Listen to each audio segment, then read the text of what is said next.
हम भजन कैसे करें?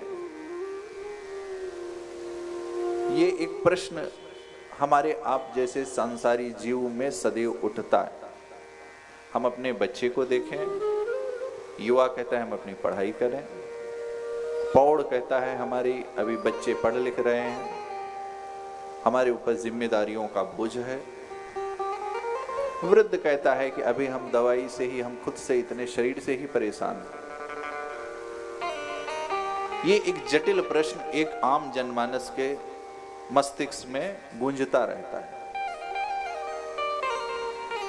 तो भगवान ने कहा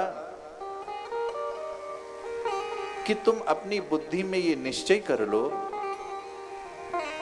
कि ये सब जो है, मेरी दृष्टि जिस ओर जाती है, मेरे कान जो भी सुन रहे हैं, मेरे कर जो भी कर रहे हैं, मेरा शरीर जहां पर भी रमण कर रहा है, तुम सब जगह मेरा दर्शन करने की आदत डाल लो। बस क्या करो, तुम जो भी कर्म करो उसके मूल में ये समझो कि ये जो कर्म है ये मैं अपने लिए नहीं कर रहा हूं, ये तो भगवान का कर्म है।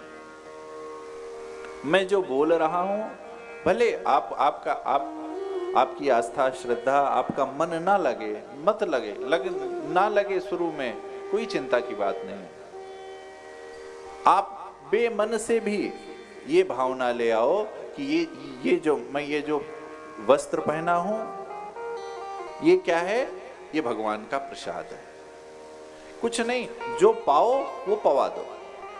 तुम ही निवेदित भोजन करहि, प्रभु प्रसाद पट भूषण धरहि। बस भोजन पाओ, खूब अच्छा पाओ, मालपुआ खाओ, जो भी खाना है, बस प्रभु तदीयम वस्तु गोविंदाय प्रभुत्वमेव समर्पिते। आपका कर्म, आपकी प्रत्येक क्रिया क्या हो जाएगी? भजन हो जाएगी। भाई जो प्रयास से मिल जाए वो तो भजन है, और जो बिना प्रयास के मिल जाए वो भगवत कृपा है। जो मिल जाए, आपको प्रतिष्ठा मिल जाए, भगवत कृपा है। क्योंकि आपकी चूक कहां पर होती है? जब हम भगवान को पाने का प्रयास करने लगते हैं। हम जब अपने को भगवान से अलग कर लेते हैं तो बस हमें लगता है कि ये हमारे परिवार के ये हमारे अंग नहीं है। भाई शरीर से हम भगवान से प्रेम नहीं कर सकते कभी। हम भगवान को अपने से अलग जब समझते हैं तभी हमारे मन में दुराव आता है, क्योंकि हमारा आपका जीव का एक सहज स्वभाव है कि जो हमसे अलग रहता है या तो हम उसकी ओर आकर्षित होते हैं या उसको पाने का यत्न करते हैं। तो यदि भगवान हमसे अलग है ही नहीं तो किस लिए यत्न, कैसा प्रयास? ये तो मेरे सदा सदा थे, सदा सदा हैं, सदा सदा रहेंगे। बस ये भाव जिस दिन आ जाएगा, आपको भगवान आपसे अलग लगेंगे ही नहीं। आपके घर में भी, आप प्रत्येक क्रिया में आपको भगवान की दर्शन होने लगेगा, दृष्टा भाव से। जैसे एक यंत्र है सीसीटीवी, वो क्या करता है? वो ये करता है, अब जहां जहां लगा लो उस एरिया की पिक्चर आपको दिखाता रहता है। 10 जगह आप कैमरे लगे हैं तो एक स्क्रीन है, उस कॉमन स्क्रीन पर उस 10 जगह के दृश्य आपको दिखाई देगा। जैसे आप घर के मुखिया हैं, आप किसी स्कूल में प्रिंसिपल हैं या किसी संस्था के आचार्य हैं, मुखिया हैं, तो क्या होगा?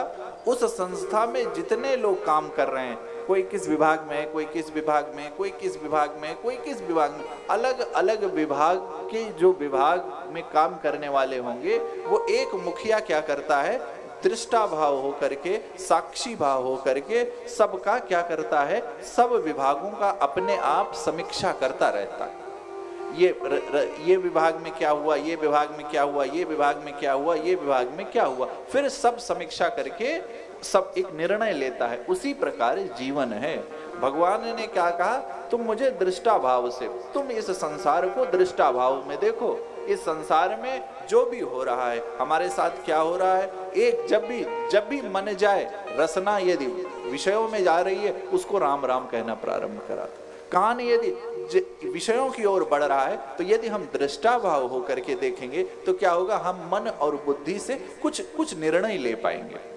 जब हम कोई चीज, जैसे कोई डॉक्टर के पास आप जाते हैं तो डॉक्टर क्या करता है, डॉक्टर आपका पहले आपका चेकअप करता है, आपसे सब चीज पूछता है कि या भाई क्या हो रहा है, ऐसा हो रहा है, वैसा हो रहा है, ऐसा, फिर एक निर्णय देता है कि नहीं आपको इस चीज की बीमारी है।